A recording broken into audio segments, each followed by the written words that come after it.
Combinando contratos no direito de família. Encontro prático para apresentarmos uma possibilidade de atuação com combinação de contratos voltado para a proteção de determinado vínculo afetivo. Nós podemos ofertar diversos contratos para o ambiente de família tradicionais, que são aqueles contratos mais usados no ambiente das relações afetivas. E aí a gente pode colocar aqui a união estável, o pacto antenupcial, o contrato de namoro, e podemos também entrar em alguns contratos que são apresentados dentro do Código Civil, que podem ser feitos em vários ambientes e também no de família. Quando eu falo do contrato de compra e venda entre pai e filho, é um contrato de compra e venda que está à disposição de qualquer um na sociedade, mas ele se volta para um consentimento específico dentro do núcleo familiar, artigo 496 do Código Civil. Quando eu falo no contrato de doação, é um típico contrato dentro do Código Civil, mas ele pode ocorrer entre pai e filho. Então, mais uma vez, eu tenho um contrato usado no Código Civil por qualquer um para regular qualquer relação jurídica que tem um detalhamento especificado quando ele se volta para a família. Só que, e se eu quiser misturar contratos? Eu posso? Posso. Eu posso porque eu posso formar, com essa mistura de contratos, verdadeiros contratos mistos ou coligados. E isso acontece diversas vezes na nossa sociedade. Você pode, saindo do ambiente de família, pensando numa relação empresa-empresa, você pode pensar num posto de combustível em que existe lá a distribuição daquele produto, melhor dizendo, daqueles produtos que ali estão, com uma marca específica, com um contrato de exclusividade e com um comodato de determinados equipamentos, tanto naquela loja chamada loja de conveniência, como também na própria bomba daquele combustível. Então eu tenho distribuição de bens com contrato de comodato. Podemos, então, pensar em variadas tratativas que combinam contratos entre si. E no direito de família pode também acontecer. O que é pouco explorado, porque as pessoas tendem a fazer contratos isolados. Neste vídeo eu trago, então, uma apresentação de solução diferenciada, que é a combinação do contrato de doação com o contrato de parceria com o contrato de comodato. E eu tiro esse exemplo do capítulo 9 do meu Manual Prático de Contratos de Família. Eu começo com a seguinte provocação. Destacamos a possibilidade de combinar 3 contratos aparentemente distintos, que procuram aqui estruturar direitos e deveres em um planejamento patrimonial. Seria a doação com a parceria e com o comodato. Primeiro, vamos aqui falar para que serve cada contrato desse. É importante a gente atingir um público que talvez seja leigo no vídeo, mas também é importante a gente atingir aquele público da advocacia que está esperando receber esse conteúdo para instrumentalizar para o seu cliente e também apresentar esse vídeo para o cliente para falar, olha só o que é possível fazer no seu caso. Doação. Na doação, nós temos, segundo o artigo 538 do Código Civil, a possibilidade do doador transferir ao donatário bens ou vantagens. Essa transferência acontece por mera liberalidade, na sua forma mais ordinária, mais comum, que é a doação pura. É claro que é possível estabelecer cláusulas especiais, com encargos, condições, com termos, mas pensando na modalidade pura, o contrato de doação é um contrato que tem transferência de doador para donatário, bens ou vantagens.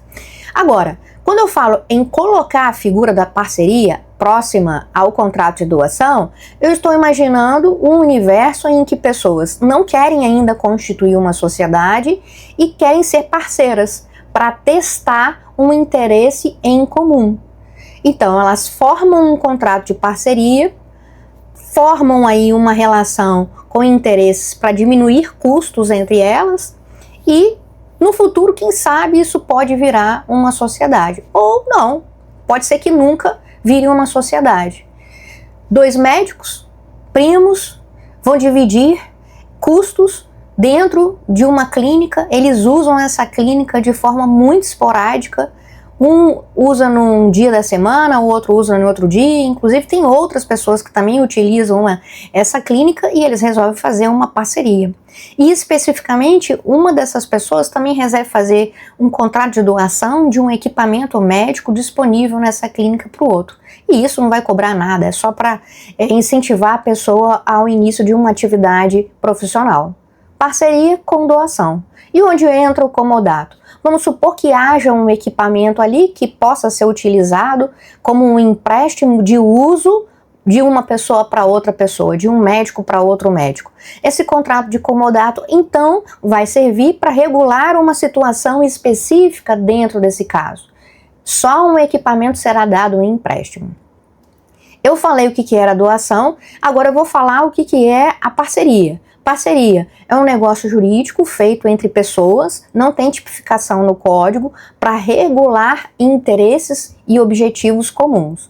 Não faz uso dessa parceria quem quer ter vínculo empregatício, nem tampouco uma relação societária.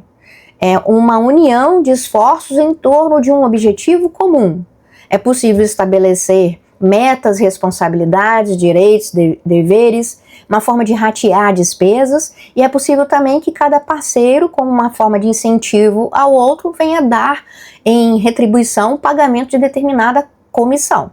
Isso, eles ficam ali à vontade para ajustar isso, conforme bem quiserem. Não há nada na lei que proíba o contrato de parceria, mas também não há nada na lei que tipifique, então é possível fazer, e aí a gente entende que essa parceria é um contrato atípico. E, por fim, o comodato. O que seria o contrato de comodato? Este sim, típico no Código Civil. O comodato é um contrato de empréstimo, mas voltado para o uso. Esse contrato de empréstimo é feito sem cobrar nada da parte que recebe o bem em empréstimo. As partes desse contrato são chamadas de comodante, que é o dono, quem empresta, não necessariamente precisa ser dono, não há transferência de domínio aí, mas então é uma pessoa que faz a concessão desse uso do bem para uma outra pessoa, e o comodatário, que é aquele que recebe o bem emprestado e depois tem o dever de devolvê-lo. Por que é possível combinar esses três formatos de negócio jurídico? Com uma forma de estabelecer um planejamento patrimonial. Cabe muito bem nesse exemplo que eu dei da clínica, entre médicos, para começar a uma doação de um bem determinado e um empréstimo de outro bem. Veja que na prática jurídica, a utilização de negócios que integram ou combinam elementos diferenciados, eles podem gerar uma verdadeira criatividade, tanto por parte de quem quer viabilizar um negócio, como também criatividade por parte do advogado, da advogada que venha propor esse tipo de estrutura para os seus clientes. Mistura um contrato 1 com um contrato 2 e gera uma verdadeira rede contratual combinada. A união desses contratos faz o quê? Qual que é a consequência? Vai personalizar o planejamento patrimonial de um núcleo envolvido, sem problema nenhum que isso aconteça. Gostou desse vídeo? Acha que esse tipo de conteúdo faz sentido para você? Você gosta de entender modelos diferenciados de contratos e também entender como isso pode ser aplicado ao universo da família? Você está no canal certo. Eu peço que você curta esse vídeo, não deixe de compartilhar também para apresentar essa ideia para uma outra pessoa. E, mais uma vez te lembrando, eu tenho um curso, uma verdadeira formação chamado de Conexão Contratos e Família. O link está aqui na descrição desse vídeo. Se você tiver interesse, é só clicar aqui para saber mais. E eu te espero no nosso próximo encontro. Até lá!